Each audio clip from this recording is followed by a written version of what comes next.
There's a quote from Naval Ravikant, and he says, "Every man lives two lives, and the second begins when he realises he only has one." And I think that moment of really hitting rock bottom and having them suicidal thoughts and thankfully not pulling the trigger, not literally, but thankfully not pulling the trigger, almost made me have that second life and realise that I'm only here once and I need to make most of it. Hang on, I think I'm about to sneeze. You know those ones where you don't know if it's actually going to come or not? Yeah, losing the sneeze is not a good start. I don't think it's happening. Oh, that's annoying.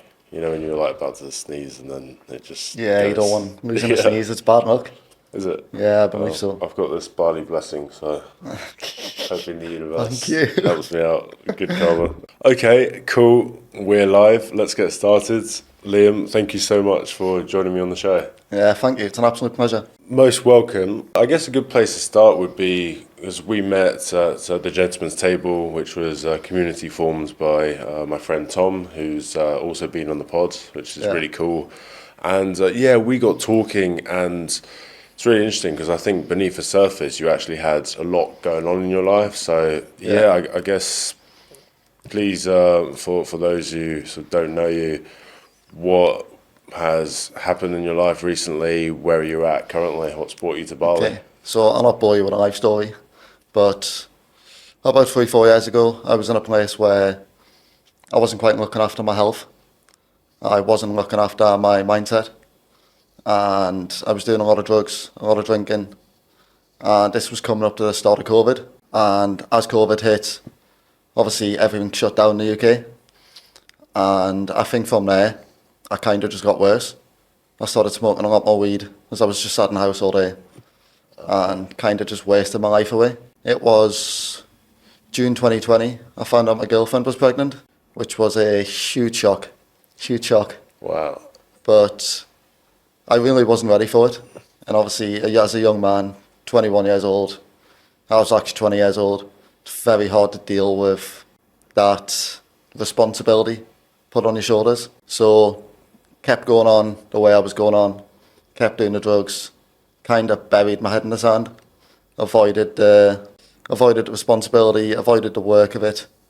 And after she was born, which was February 21, I kind of switched on a little bit.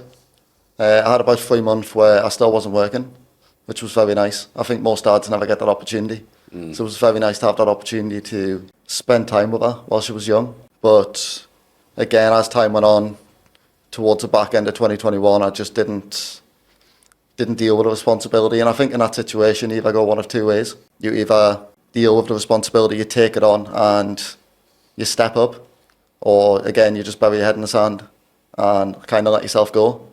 And I definitely chose the second option. Well, it's going to be very overwhelming, right? Especially when you haven't got your own shit figured out, and then suddenly you're responsible for another human. Yeah, I can't even fathom sort of what's going on. Yeah. Sort of in your head there. Yeah, I mean, if we go back to sort of the before bit, then so you're going out, sort of partying, doing that type of thing.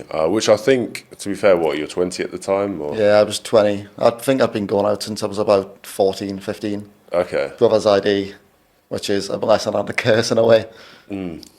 I think I grew up in Newcastle, and it's very normal in Newcastle that you just start drinking. Yeah. So many clubs, party capital of the UK, and I really fell into the wrong crowd. I'm a big believer that people you surround yourself with are pretty much make or break on who you become, and I surrounded myself with the very wrong people. I see, yeah, and naturally, you're going to get into, like you said, like drugs and stuff, and also I think it's not even about that, right? Because a lot of people, they can perhaps do stuff recreationally, but then they still work hard and they still get stuff done, and some people figure out whatever works for them. But I guess in your case, correct me if I'm wrong, but were there sort of people who were maybe positive minded or were perhaps working towards something, or were there? Because I always think environment has a big part to play, right? Was there anyone like that around you, or Not at no all. ambition at all? I feel like everyone around me I think it's very normal when you leave school. Everyone has decided, you leave school, you go to sixth form, you maybe go to uni or you get a job, and that's it. That's your life. And you work until you can get a house, start a family, and then work until you're 65, retire.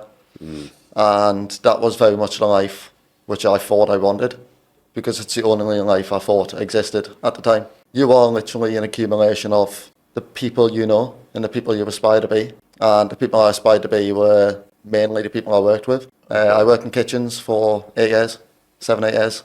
Okay. And most of the people in kitchens don't really have big goals, don't really have that self-development and that aspect of looking after themselves. Okay. So I wasn't really aspiring to be the right type of people. I see. Yeah, because it's what's the phrase? It's like you're the result of the 5 people you spend the most time with, right? Yes. Which is I actually believe you're the result of the 5 people you aspire to be like. I don't think it's the people you spend the most time with. That's interesting. Okay. And I think the power of social media these days has made it so you can aspire to be like anyone, because you've just got to find the right role models. If you don't have them role models in your life, you can always go on social media, find them people, and develop from there. Yeah, that's an interesting one. So did you have any role models even when you were younger, maybe, or anything like that? Including like family and that type of stuff? I definitely had people in my life that were positive influences. Like, it's obviously not all negative. Yeah. But no one in my family or around me that's kind of on the path that I'm on now. So I never realised this was really an opportunity to work on a laptop, travel the world, kind of just push for a better life. It's very normal just to kind of settle and live that comfortable life and that easy life. And I really needed to get away from that. Yeah, kind of makes sense as well. And yeah, I'm keen to sort of get into that a bit later. Yeah, I think just coming back to it as well, because I think you mentioned a couple interesting points. I think, when you are young, I think there is this sort of excuse, right?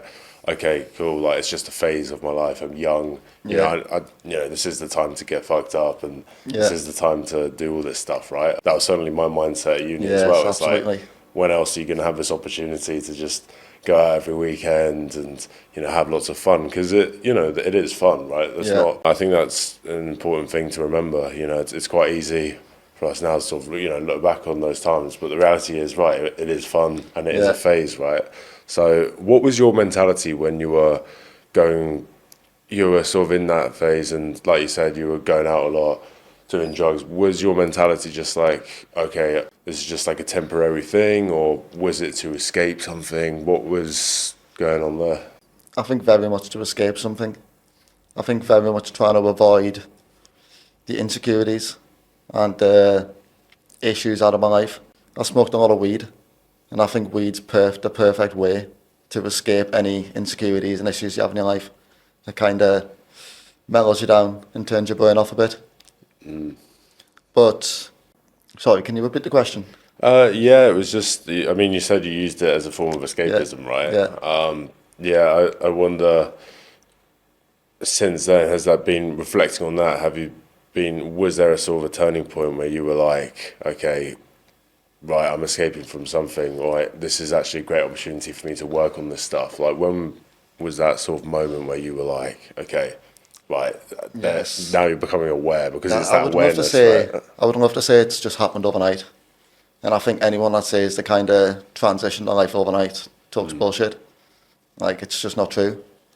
September 2021, about 6-7 months after another one was born, I broke up with my girlfriend, my choice, and I'd very much hit rock bottom. I was at a place where I just didn't want to be here anymore. Is this after, was it? After you broke up the relationship? It was just before. Just before? Yes, okay. I very much hit rock bottom, and I was in a place where I just didn't communicate with people. Like, I was letting my relationship just die. I wasn't looking after it. And I knew I had 2 choices: either stay, try to make it work, or leave and focus on myself. And I realised that if I could focus on myself and build myself up, everybody around me would benefit from that. I'm a big believer, you fill your own cup up first, and then fill everyone else from the overflow. And at the time, my cup was so empty. Like, I had nothing to give.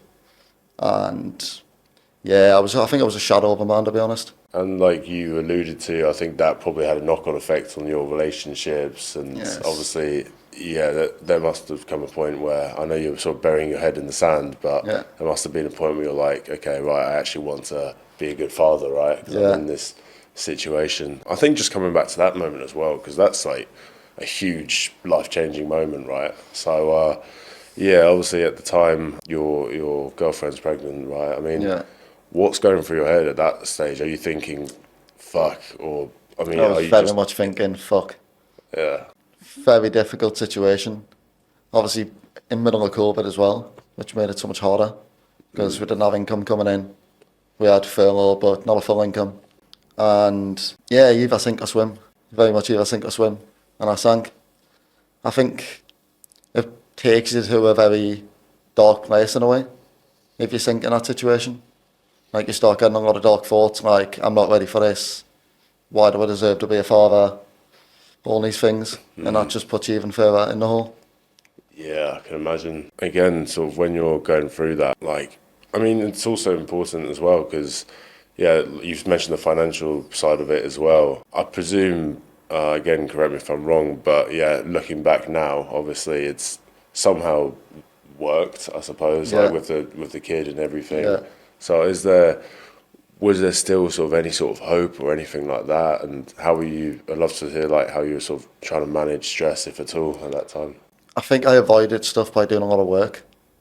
Obviously, I was a chef. Chefs work very, very long hours, stressful hours. And I think a lot of people like to say that they don't like the 9 to 5. They're trying to get away from it. Definitely people that want to work online, they're like, finally escaped, finally got away. But I actually really enjoyed being a chef. And my escape was to just work more, try and get overtime, try and get Wow. out the house, try and get away from the relationship, rather than building the relationship back up, which is what I should have been doing. Yeah, I mean it's important to recognise as well. You are super young in this scenario. Yes. I mean even now, remind me how old you are. 25, Now? 25. so I still mean, very young, I know. yeah, it's crazy, man. You've like lived like so much has happened in your life Yeah. already. There's a quote from Naval Ravikant, and he says, every man lives 2 lives, and the second begins when he realises he only has one. And I think that moment of really hitting rock bottom and having them suicidal thoughts and thankfully not pulling the trigger, not literally, but thankfully not pulling the trigger, almost made me have that second life and realise that I'm only here once and I need to make most of it. Yeah, I mean, how did that go in your head? Because I feel like when you have hit that place, often that is the point where we start to make a difference, right? Yeah. But I feel like a lot of people can get stuck there. Then, like you said, that's where you make one decision or the other, or you just get stuck. And I think Yeah. it takes a lot of courage, and I think you need a desire to change. That's the biggest thing. Yes, And it sounds like before you didn't really have that desire, right? not at all. Well, people only change when the pain of staying the same is worse than the pain of getting better. And I think you need that pain to really push it on. And I can say this from a place now, I'm in a position where I'm getting quite comfortable and I'm doing everything I can to become uncomfortable, which I'm sure we'll get to down the line. But it's very important to have some kind of discomfort in your life. And again, I'd like to say I changed overnight. I very much didn't. Even after breaking up and hitting rock bottom. September to January maybe of that year, I just had fun, partied, kept smoking, kept drinking. And it wasn't, I think maybe January I started going to the gym. And the gym is what really kick-started my self-development journey, as I think it does for a lot of people. Okay. And before that, you hadn't really given the gym much thought. Never. Or, I was wow. very skinny, very lean. I think at one point I was weighing 134 pound, maybe less. So in So kilos, that's about what, 50 or about 60? 55, but like zero Yeah, that's muscle, nothing. like very stick thin, Yeah. and not really anything to us. Yeah, and it's interesting. So that first gym session, what was that your mentality of, right, I've got to fill my own cup up, the gym's where people were telling me to go? Yeah, Is no, that it was what- actually one of my friends, Corey, asked me to come down, and I'm so thankful he did, because he kind of kick-started such a long journey that he probably didn't even realise he was going to kick-start. Still didn't get consistent. It took more than a year, probably a year and a half, to get consistent. I was kind of just going once every couple of weeks. Okay. But it was very much that started the journey, and I do believe physical fitness comes before mental. I think you have to have the physique, you have to have the, I want to say body confidence, but I don't think it is body confidence. I think it's just the confidence you get from being in shape and from lifting weights and from moving and running and doing all this exercise. I think it gives you an energy and it gives you almost an aura in a way. Yeah, that's interesting. I definitely feel as though with the physical side as well, it's like, especially with the mind is so complex, right? And especially when you're in a depressive state or even just in normal life, right? Until you've sort of really done the work and working on mindfulness, meditation, that type of thing. And even then, you still haven't quite worked it out. But to control your mind is like, it's Hardest thing on the planet. yeah, right? Yeah. And I just feel like, right, move your body and naturally you're going to feel better as well. If you get those endorphins flowing, and it's like, if you haven't gone to the gym, if you haven't done exercise, just fucking go once and then just get those endorphins flowing. And it's funny, like I'll speak to people and they've been going to the gym for 14 years and they still don't like it, but you never regret going. And it's that confidence it gives you, like you've mentioned. And I presume for you it started, even if it was inconsistent at first, I think just showing up, it just, even that just slowly would build back up some belief, Taking right? the steps. You have to take one step at a time. Definitely with habits. I feel like everyone tries to write a list of all the habits they want to change. And they'll wake up one morning and do this. And they're like, I'm doing this, doing this, doing this. By day 3, you're not going to keep them habits. I'm a big believer you need to do one a month. Start it, make it consistent. And then maybe after a month, introduce a new one.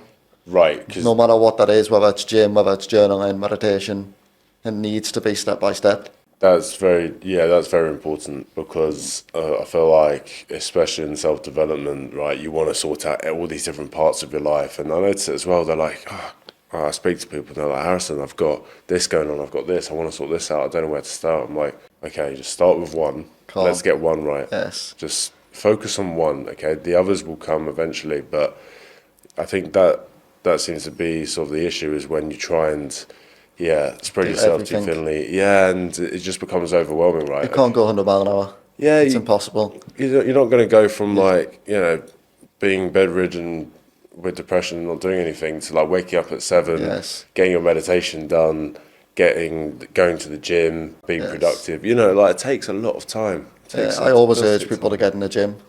If they have any kind of mental issues, go for a run, go for a walk. Nature's very much the best cure. I'm a big believer in that. I think with the gym, it teaches you delayed gratification. I think over the long term, that goes into everything else in your life. You start getting this understanding that if I do things for not for how I feel now, but for how I feel tomorrow, everything becomes better. Even if you don't see the results will come.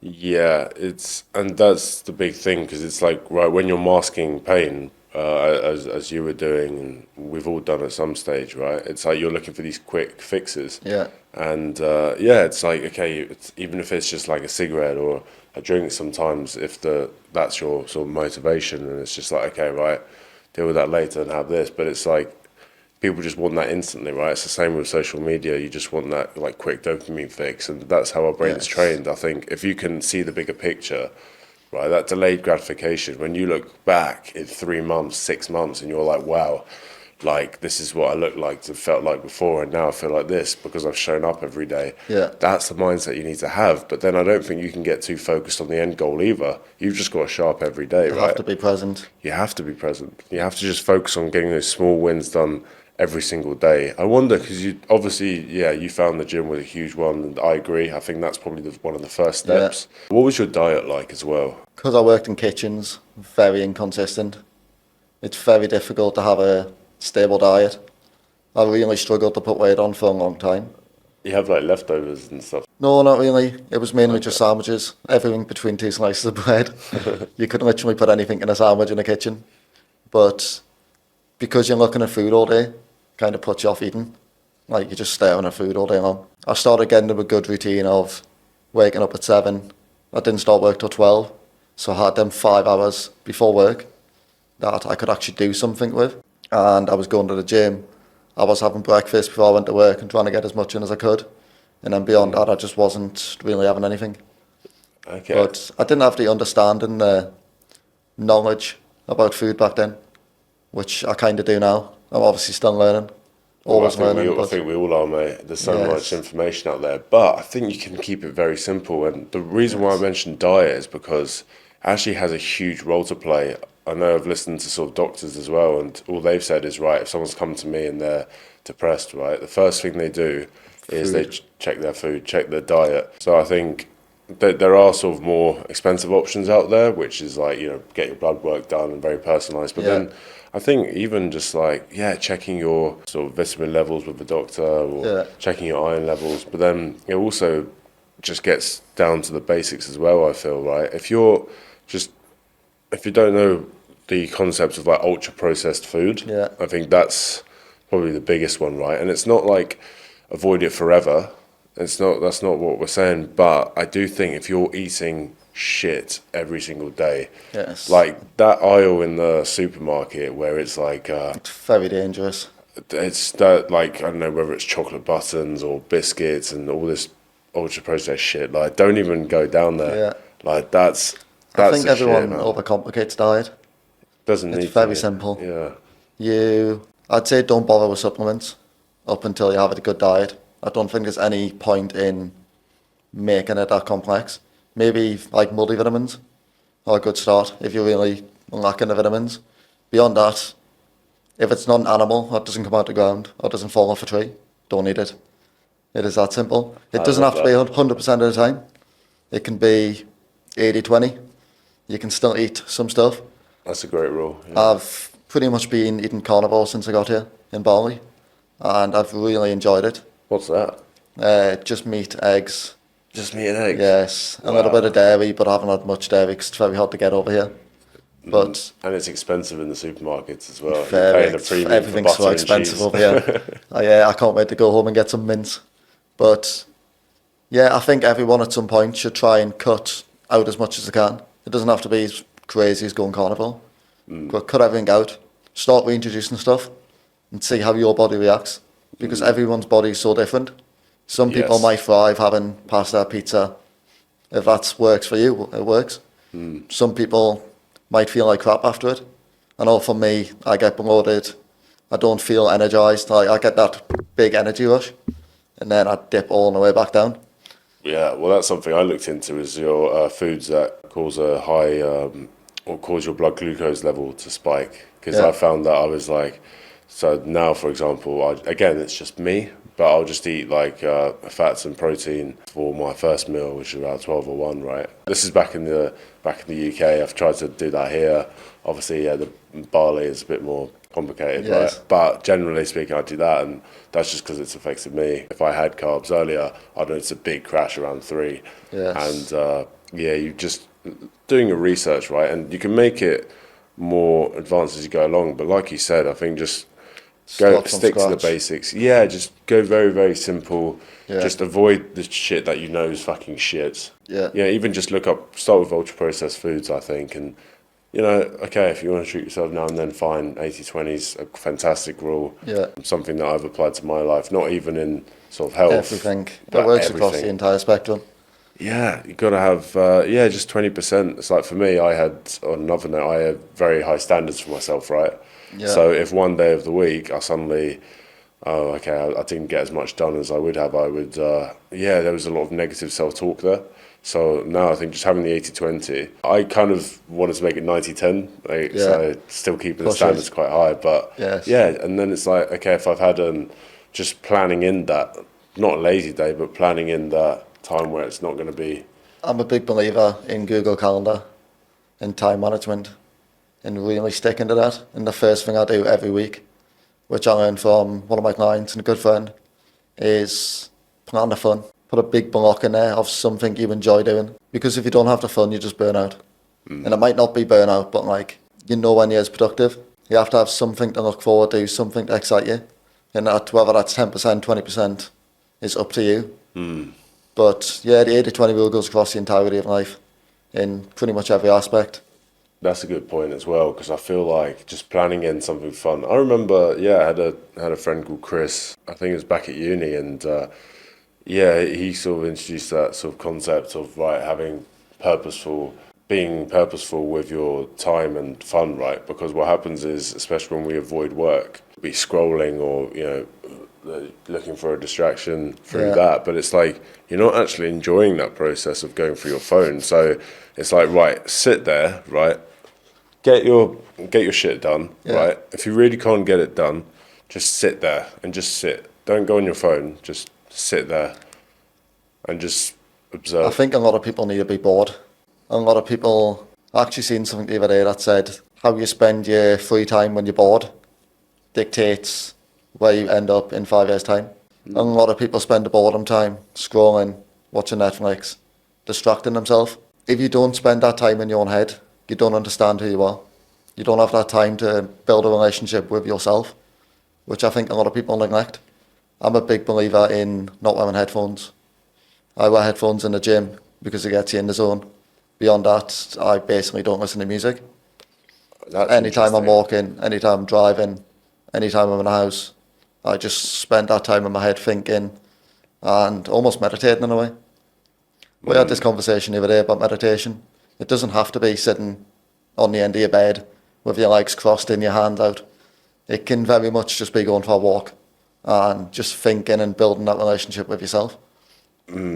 Yeah, that's an interesting point. I mean, I'm definitely guilty of that. Just like every time I'm on my motorbike here, just getting the earphones in and getting the music in when I'm working as well. And I think it has its place. Don't get me wrong. Yes, of course.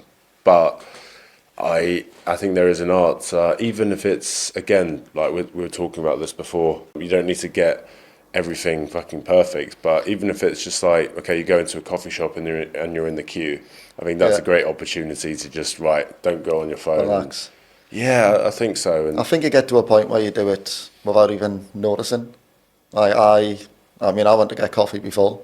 Don't think I looked at my phone once after I left the house to when I got here. And it's just something that you don't think about. But I think if you have that habit of scrolling, it's one of the most destructive things you can have. I always say, if you're sat scrolling, tell me the last 5 reels you've seen. Tell me what happened. I can guarantee you don't have a clue. You might know the last one, you don't know the last 5. Because you're not getting any value out of them. Everyone's scrolling, looking for that next chunk of knowledge, that next key that's going to unlock the secrets to life and help them level up. Doesn't exist at all. You need to stop thinking and just start taking action. And also on that point as well, like, you've got to be very careful what your algorithm is, right? If you're just constantly feeding this shit, like, everyone's algorithm is going to be different, but I'm pretty sure everyone knows how this works, right? But if you go onto YouTube now and then, even if you've never used it before, spend a couple of days watching your favorite videos. And don't get me wrong, I think some of the algorithm can be fantastic, but you need to be very careful, right? Because sometimes it can just show you just random fucking shit, which is terrible. And I think we're all guilty of it. But I think just taking steps. I've mentioned Screen Zen on the show before. A nice app where you can control the amount of time you spend on each app. I actually had 6 months completely off social media, pretty much when I started the gym, January 22. And it was very transformational. You were talking about diet and changing your diet, changing your food. I'm a big believer in having a diet for your mind. What you consume literally dictates your thoughts. Your thoughts dictate your actions, and your actions dictate your life. And most people never consider what they're consuming. They're watching lots of Netflix, they're scrolling, porn as well. I'll bring that one up, even though it's very taboo. No one wants to talk about it. They don't. But it very much destroys your life. The first thing I really changed was listening to more podcasts, self-development, and podcasts that are actually helping you learn. I changed all my social media kind of algorithm, like you said. Started watching more podcast stuff on there, more self-development stuff. And over time, your mind just starts to almost change and see the positives a lot more. I think reading helps a lot with that as well. The first book I ever read was Tyson Fury's, I think it's called The Furious Method. And he went through very similar stuff where after he won his fight, he pretty much achieved everything that he set out to achieve from when he was young and hit rock bottom. Started taking a lot of cocaine, started drinking a lot, and basically threw his life down the toilet. And in that book, he teaches you how to set goals, how to really find out what you actually want. And you're never going to know what you want in 5-10 years' time. You might have an idea of where you want to be, and you might have a goal, but that's probably not where you're going to end up. It needs to change over time. If someone had told me 3 years ago I was going to end up sat in a podcast room in Bali, working on a laptop and kind of living this kind of lifestyle, I would have laughed in the face because I didn't realise it was possible at the start of the journey. But it just develops and develops and develops over time. And again, it's a step at a time. Yeah, I mean, you touched upon a very important point there, right? Which reminded me of quite a few podcasts now where I think when we talk about the theme of depression, I think a lot of it does come from not having a purpose in life. And you mentioned there, sort of I think you mentioned you enjoyed going into the kitchen, right, and doing all that type of thing. But ultimately, I think when you lose your identity and you lose your sense of self and purpose, I think that's what can, I think send you down that spiral and just trying to like smoke your problems away and that type of thing. I'm a big believer happiness comes from inside of you, not the outside. A lot of people want external things to make them happy, whether that's a relationship, whether that's the friends around them, whether it's materialistic things. You'll be happy when you choose to be happy. I believe it's a choice. I believe you can say, maybe my life's a bit shit, but I have this, I have that. Be very grateful for what you have. I think Barley's very good for opening your eyes to that, as you'll know yourself. Well, I tell people, if you're really lost in life and you're not happy with where you're at, get a one-way ticket to somewhere in the world. Yes. Whether it's Bali, South America, I don't care. Just get a one-way ticket. Yes, this is my first time travelling, and I think every man under the age of 25 should just be going somewhere by himself. Yeah. And just learning about himself and learning about the world, building networks, building relationships, and just developing. Well, first time It's traveling, so right? life-changing. Yeah, but it's like, first time traveling at 25, and it's like before then, it's like you're just seeing the same people, the same environment. Small town syndrome. And they know you as the Liam who was fucking about, it's just like when people have that perception of you and then you start changing, I don't know if it's happened to you, but you can get pushback sometimes or, they might not recognise you and they're like, oh, come on, mate. Like, Definitely in the UK. Yeah. I feel in the UK has this culture of almost no one wants you to get better than them. Everyone will be happy with you trying to build a better life and developing up until you go past them. And then all of a sudden, they kind of want to pull you back down. I've got a lot of good friends in my life from school and from when I was a bit younger who still do a lot of the things I'm trying to get away from. It's hard to just disconnect from that without destroying the relationship. In a way, you've just got to put it behind you. I think the greatest thing about travelling is no one has any expectations of who you are. Yes. Because you don't know anyone. You come out here, I think I couldn't even count how many people I've met since I got here, 30, 40 new faces that I'll probably be friends with for life. But it's very easy to... People always pull you back at home because they have an expectation of this is who he is.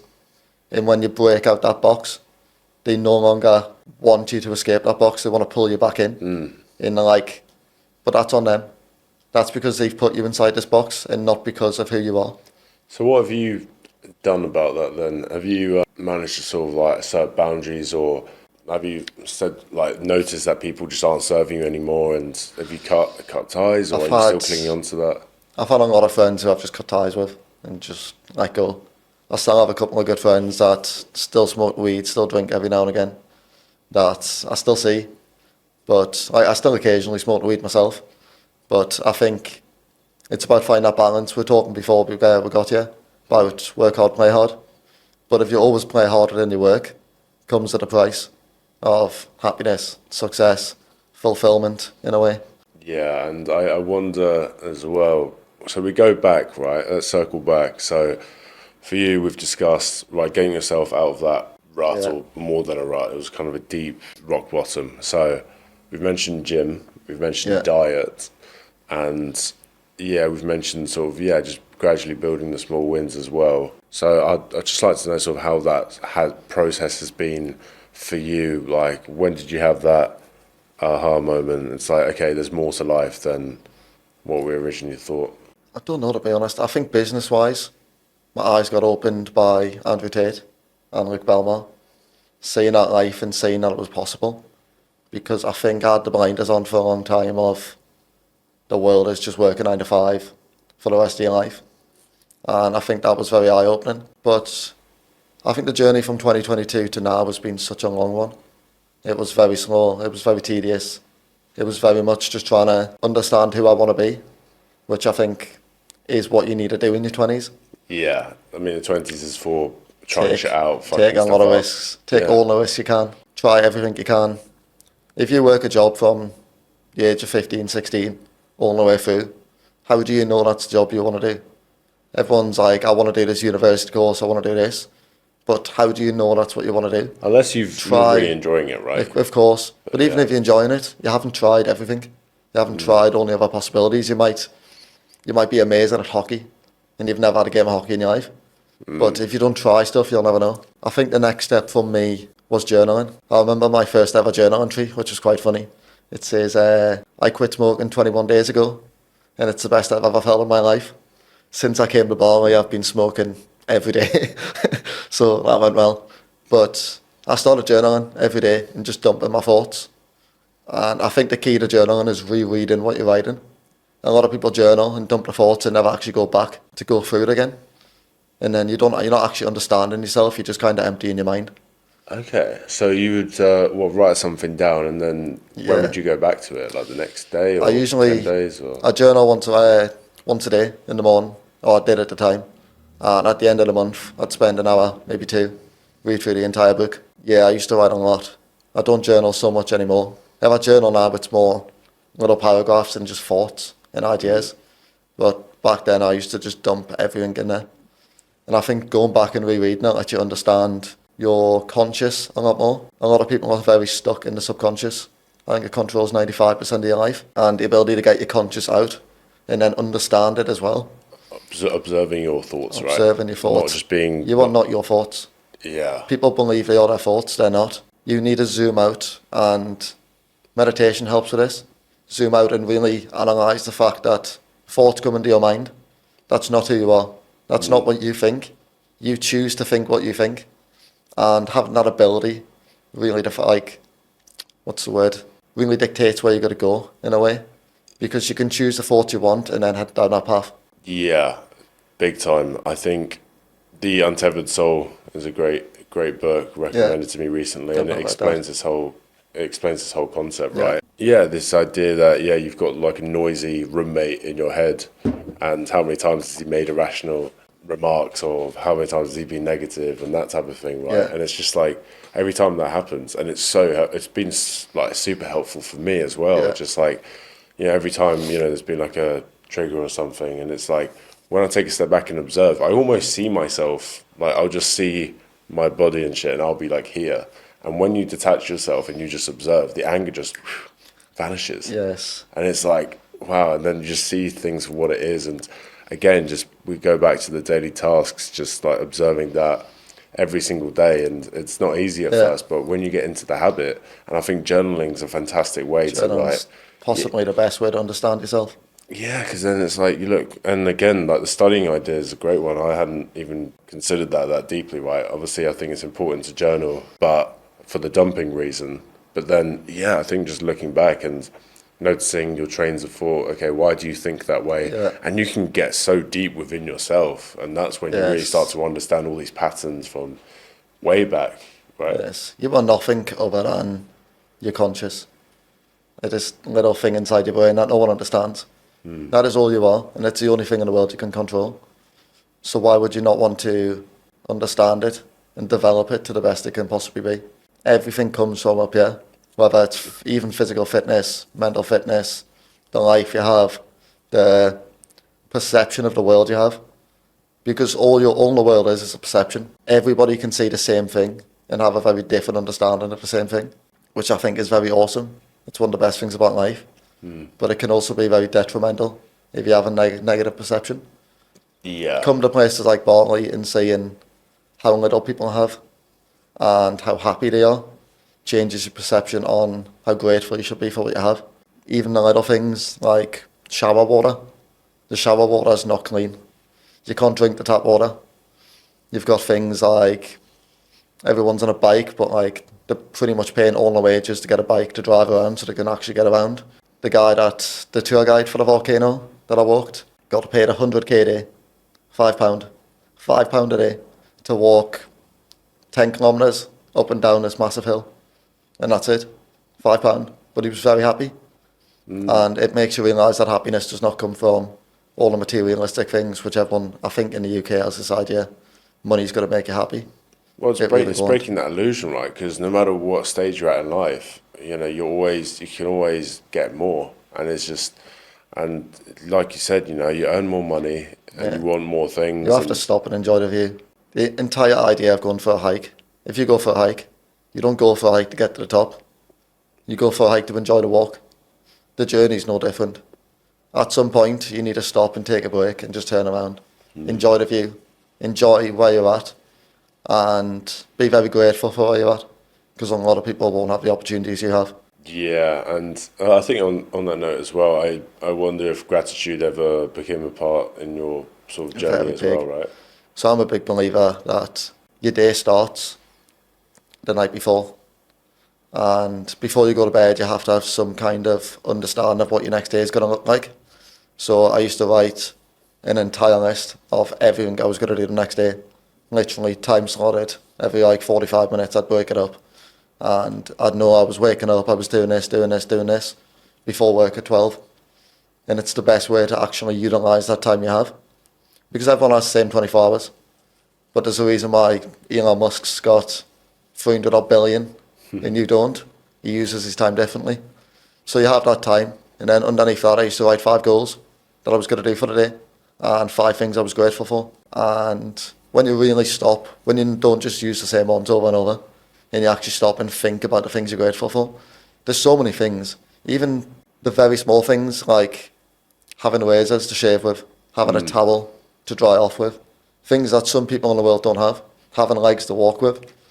Yeah, and just making sure it's different every day. So Yes. my things, 3 things you're grateful for. Yeah. Another chap I spoke to, he likes to really sit with one of them that he's chosen and really understand that emotion. I've got a whole list on my phone. It's in my notes, and I've got dates back maybe I don't know, over a year or so, and it's just 3 different things every single day. And when you do that, I think subconsciously, you are sort of only seeing the positives in everything. Yes, it brings out the positives and not the negatives. Yeah, which is what you need. Everyone talks about positive thinking and so on.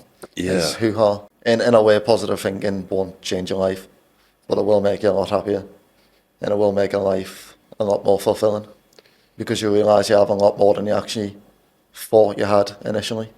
Yeah, it's only when something's taken away from you, you actually realise how much you have, right? Health's a big one.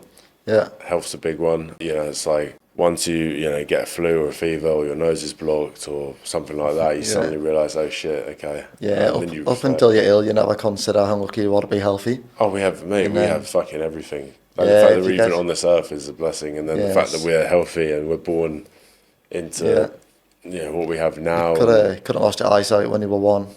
You could have lost your legs in a car crash. There's so many things that could have happened in the world that have happened to other people and haven't happened to you. And obviously I ran my ultramarathon. I think we spoke about this. Yeah, and tell us about that. A lot of people asked why I did it. And my response, which I actually really want to get tattooed on my chest, is why not? You look around the world and you look around at all these people that don't have legs, are unable to do all these things. Why not do it? I have an able body. I'm in good shape, so I can do it. And it was on my 25th birthday, and it was almost a birthday celebration for me. So it's quite recent. Very recent. About a month and a half. Month and a half ago. Yeah. And how long is an ultramarathon? It was 68 mile, 110 kilometres. Took me 25 hours. What? But it was a very good experience. But obviously you take a lot of lessons from something like that. You have to get very deep to push through towards the end. How deep were you fucking going? Very deep. Towards the end I was pretty much crying, the last 3 to 5k. I think the last 5k took me just over 90 minutes. Wow. It was very much trembling along. I twisted an ankle and pulled a hamstring in opposite sides. Really? So I was limping on the dodgy ankle. Where was this? In the Lake District. Lake District. Yeah, so lots of elevation as well. Wow. 4,500 metres. And was so 25 hours, so was it? 25 hours straight. So was it I guess it was there were lights and shit? No. So there's feed stations on the way around. There's what? Feed stations. like Okay. food stations. There was two big ones which were like actual food, and then smaller ones which were just snacks. And it starts in Ambleside, Right. goes down, back around as a loop, comes back to Ambleside, up. I'm trying to think of the name. What's hilly? Is it? Yeah, it's very hilly. You- 4,500 meters of elevation. You're But joking. almost, I love hiking. I love nature. I love being outside. Yeah. And I also just wanted to try and push myself. And it was the start of last year I'd like initially seen it. And funny enough, I just read David Goggins and I was like, yeah, I can do this, hyping myself up. Wow. And I was going to do it last year and I kind of put it off. And then this year came around and I seen it was on my birthday, my 25th birthday, and I was like, I've got two choices. I go out, I get drunk, I do what I normally do, forget it. In 20 years' time, I won't even remember it. Or I do something that I look back and remember, something that Wow. helps me level up, something I can talk about. And this is a man who's didn't even know what a gym was. Yes, it's very... Things can progress so much faster than people realise. I think everyone has this idea that it takes forever to change your life. If you really dial in and get habits in place, you can change your life completely in 3 months. And then in 3 months' time, you'll have a life that you didn't realise you had. And you'll have another level to get to. Yes. And another. And there's always the next mountain to climb. Yeah, and it's never ending. We're just on this Never growth ending. voyage, baby. There's always more to achieve, always Yeah. more to get. And the biggest takeaway I got from the ultra is the result won't make you happy. Getting to the end and achieving the thing won't make you happy. It's the process of doing it that makes you happy and makes you fulfilled, and that makes it worth doing. I felt almost nothing when I crossed the finish line. I think I smiled for about a minute. Obviously, I was very tired, very worn out. I think I smiled for about a minute. Got sent to the medical tent to check my legs out. And then after that, it was, I've got a medal. What's next? Almost, I don't know. Obviously, you get that sense of like achievement, Yeah. but it's always looking ahead and what's next rather than stopping and taking it in. I think it is important though to reflect on our wins, right? I feel like as men we are so keen to just move on to the next thing, like you said. And although, yeah, the end point, there is no end point, right? And it's important to remember that. I think it is also important to, celebrate those wins while we get Yes. them, especially something like that. But then even just the small wins as well, like for you, if you were, because I'm starting sort of a mentoring sort of business, right? Yeah. And if you said to me, right, okay, cool, right, I've gone to the gym today, or I got up at this time, like that is Yes. a big win. Yes, that celebrate. needs to be celebrated. And Yes. yeah, you can't. You can also do this if you journal at the end of the day. Just write a list of the things you've actually achieved, no matter how small. And it will make you feel better. It will make you realise that you're actually progressing. I think it's Yeah. easy to think you're not progressing when you're kind of just so focused on the next thing and trying to stay in check. And definitely when you're working a lot. But it's nice to stop and actually see everything happening around you. Yeah, so that's again another thing I like to put into the daily practices, right? So you've got the three things you're grateful for Yeah. in the morning, and then even at night it's three small wins you've had from the day. And I find like even just doing that, you realise, okay, cool. Even though I had these high standards, because eventually you will get them. You think, okay, cool. I've actually done this. I've done this. I've done this, and then that just compounded over time. It's just Yeah. it's enormous, right? Exactly. It's 1% better every day. Definitely if you're at rock bottom, if you're very early on the journey, even if you don't have any idea where you're at, just focus on getting 1% better every day. And that doesn't turn into however much it is over a year. I think it's like 370% better in a year when it compounds, because the compounding effect stacks up. Yes. And you end up in a place you didn't even know existed. And I say this a lot because when I look back 3 years ago, I had no idea this life was even a thing. I didn't know the life I had a year ago was a thing. I just looked 3 months down the line. And I was like, I want to be there. And then I got there and then I looked 6 months down the line. Yeah. And as you progress, your goals start getting further away almost. And you start thinking much longer term. Definitely when you get the long-term gratification dialed in properly. And that's when you can start to build an actual life rather than just focusing on the short term and focusing on what's now. And you've started your own venture, right? I have, yes. I am building a personal brand agency. Still very early days. I'm enjoying it. it's a very different thing to being a chef. Not so hands-on, obviously sitting on a laptop. Yeah. But yes, I'm enjoying it. I got into that about 12 months ago now. Okay. And at first it was more just a digital nomad kind of work for myself. I started off video editing, and then I realised down the line I could very much make a service out of it and scale it into a business. So that's what I'm in the process of doing now. Wicked. And I guess, is there sort of a part where, okay, obviously you're doing it for yourself as well, but you got your kid as well. Yeah. How much is that sort of a factor in your motivation and stuff like that? Very much. She is my only reason why. Obviously everyone has a big list of reasons why, but she is very much top of the list. I want to give her the life that I want to say I didn't have when I was younger. I very much had a very good life when I was younger. Like lots of holidays, like mainly the Spanish holidays, Ibiza, all them ones.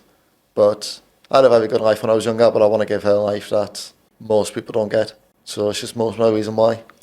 Big ambitions. And yeah, it's because all this has happened, right? Because you had a growth mindset at one stage, because you believed that you could change your life. Was there a point where, or something you watched, or a role model perhaps, where you were like, okay, do you know what, this is possible?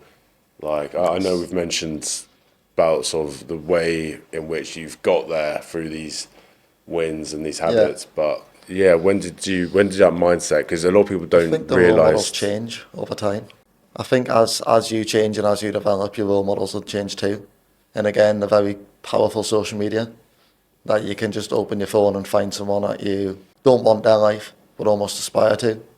And you can just take bits from him, and then build this person in this life that's not his life and not his life, it's everyone's life put together, like different chunks of it. There's a lot of big names in there, people like Jocko Willink, when I first started, David Goggins, kind of, for the fitness side of it. Luke Belmore very much broke down all of my limiting beliefs. Everyone has limiting beliefs. I still have a lot. Yeah. But Luke Belmore very much broke them down for me. Nate Belmore for the fitness side of stuff as well, and the diet. So many role models, like I couldn't even tell you all of them. But I think, again, as you grow and as you change, them role models also change. And it's important to still keep aspects of them. So like Jocko Willink, I don't pretty much never watch anymore. I think he's a little bit too motivational, which I think after a point you don't really need the motivation. You just do the thing anyway. But there's so many aspects, like the accountability. He's very big on taking 100% responsibility for your life and accountability, and that stayed with me the entire time. Something I'm very passionate about as well. So no one's responsible for your life but you. No one's responsible for what's happened to you but you. And I don't, for me, it's not about what's happened to you or what other people have done. Once you give them that power, then who has the power to change, right? Yeah. It's got to be you, and you've got to take responsibility for everything, all of your actions, and don't blame other people, especially for stuff like that. And absolutely, it's so important. Yeah. Nobody's coming to save you. Nobody's coming to save you. And I think kids need to understand this. It's very easy to think, definitely when you're scrolling, I think we spoke about this before, scrolling social media, and you're looking for that next nugget, you're looking for that piece of information. That piece of information doesn't exist. The thing you need to do is take action. I'm a big believer that action creates clarity and not the other way around. If you just start taking action in a direction you want to go, it doesn't have to be perfect. And you'll just learn along the way. You'll understand more stuff along the way. And you'll start to get the clarity as you're moving forward. But if you just sit and think about it all the time and overthink and never start, the procrastination's just going to kill your dreams. Yeah, well, that's why I think, obviously there's so many amazing books out there and there's so many great potential mentors as well and so much inspiration, but they've almost got to be studied as well. You've got to take what they say, take what you learn and think, right, how can I apply this to my own life, and then start building out actionable steps. And definitely with reading. It's very easy to read a book. It's very hard to understand a book. And I think you have to take the time to actually go through it and understand the meaning. Definitely more complex books. I've been reading Meditations by Marcus Aurelius for the second time over. And the first time over, I highlighted all the key points. And when you go through it again, you start to see things that you didn't see the first time. So you kind of have to study books. This idea of just reading a book doesn't actually benefit your life. if you're not taking anything away from it. Yeah, I mean, Same with podcasts. I was discussing this the other day with jiu-jitsu as well. It's like that's why you need to go over a technique all the time, because if you just do it once, Yes. you think, yeah, nailed it, great. You'll do it another session, and then you'll realise you were doing one part of it completely wrong. Yes. And that's why it's just repetitive, and really studying it. And yeah, it's you might think you do something, but yeah, I think in all walks of life, books as well. It's like, yeah, right, take the time to really integrate it into your brain, Yes. get it stuck. You can have all the knowledge in the world, but if you don't do it, it means nothing. If you look at an MMA fighter, for example, you can have every piece of knowledge about every single kick, every single punch, every takedown, all the grappling techniques in here. But if they don't go to the gym and practice it, they're going to get the shit kicked out of them. Same goes for going to the gym, diet. You can have all the knowledge, but if you don't practice it, if you don't adapt it over time, it will not benefit your life in any way. But I am a big believer wisdom is the ultimate goal. What's that? Sorry? Wisdom is the ultimate goal. I believe everything comes from wisdom, which is the application of knowledge, not just knowledge itself. There's a very good story in the Bible of Solomon, and he's in dream state, and God comes to him and says, you can have anything in the world you want. What is it that you desire? And he says, he wants wisdom. It's the only thing he wants. And God says, because you didn't ask for the kingdoms, because you didn't ask for the riches and all the money and all the women, I'm going to grant you wisdom. And from that, everything else came. That's really interesting. I've also sort of got this belief as well that people talk about like heaven and hell and this type of thing, but what's to say we're not in heaven right now and we're just making a mess of it? Yes, Like, I'm quite spiritual. I'm very new to the spiritual journey, so I don't want to really dive into it too much. Sure. I don't have much of a understanding, but I don't really believe in this concept of heaven and hell. I think it's just a man-made way to understand whether you're living a good life and kind of keep you focused on doing good things. But who knows what comes after you die? Well, you could discuss it for 10 years and you'll never understand.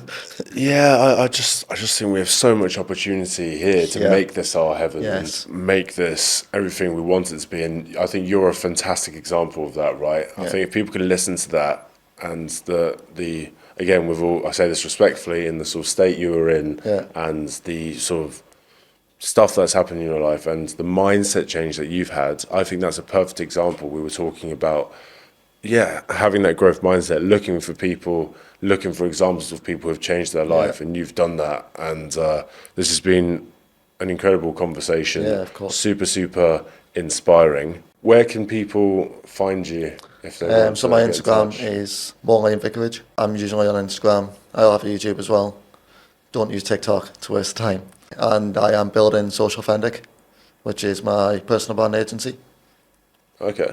Wicked. Yeah, really look forward to following your journey. Yeah. As always, we finish the pod with a song suggestion, your favourite song at the moment. My favourite song at the moment, I want to say Great Balls of Fire, but the Miles Teller version from Top Gun. That tune, definitely when you're on a bike, driving through the streets, it's just awesome. Hypes you up. Yes, it hypes you up, gets your energy going. Very good song. Wicked. Yeah, I'll be giving it to a listen. It's added to the So I'll have to give that a listen on the way back. Yeah, definitely so, buddy. Liam, this has been fucking awesome. It's perfect. Thank you, Harrison. Thank you for having me on. It's been a good opportunity to share my story. Yeah, most welcome, man. It's been awesome. Thank you. Thank you.